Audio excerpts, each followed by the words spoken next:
Kalau kamu tidak mau hidupmu susah di masa tua nanti, maka jangan pernah bergantung pada tiga orang ini. Saat kita masih muda, kita sering merasa bahwa kita masih panjang. Kita sibuk bekerja, sibuk urus keluarga, sampai-sampai kita lupa memikirkan satu hal penting. Bagaimana nanti kalau aku sudah tua? Dan bagaimana kalau aku harus hidup sendiri? Karena kenyataannya tidak semua orang beruntung bisa menua bersama pasangannya. Kalau pasangan kita justru pergi lebih dahulu, maka hidup kita akan berubah drastis. Kita makan sendiri, tidur sendiri, bahkan sekedar punya teman bicara pun tidak ada. Dan di titik itulah, banyak orang mulai mencari tempat bersandar.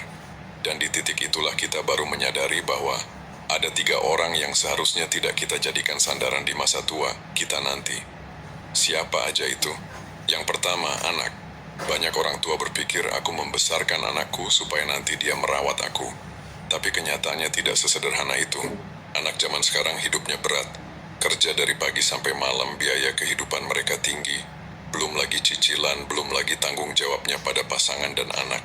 Anaknya terkadang bukan karena mereka tidak sayang sama kita, tapi seringnya mereka tidak punya cukup waktu, kekuatan, dan tenaga untuk merawat kita di masa tua. Yang kedua, saudara. Saudara memang sedarah dengan kita, dekat dan terasa punya. Tapi saat kita tua, nanti mereka juga menua. Mereka punya masalah sendiri. Bahkan bisa jadi mereka juga butuh dirawat. Karena pada akhirnya, setiap orang ketika sudah tua nanti akan sibuk menyelamatkan dirinya masing-masing terus. Yang ketiga, pasangan baru di masa tua. Kedengarannya memang indah, punya teman di hari tua. Tapi kenyataannya banyak yang justru tidak bahagia. Karena apa? Karena kebiasaan sudah berbeda, cara hidup berbeda. Dan yang paling sering terjadi konflik soal keuangan. Bukannya jadi tenang, malah jadi tambahan beban. Lalu siapa yang seharusnya kita andalkan nanti ketika kita sudah tua? Jawabannya mungkin tidak enak didengar, tapi ini adalah jawaban yang paling jujur. Jangan bergantung pada siapapun, jadi mulai dari sekarang.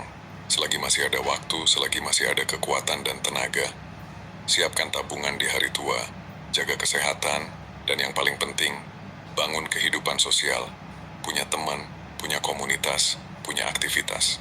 Karena pada akhirnya, nanti di masa tua, yang membuat kita tetap hidup, bukan cuma uang, tapi juga rasa tidak kesepian.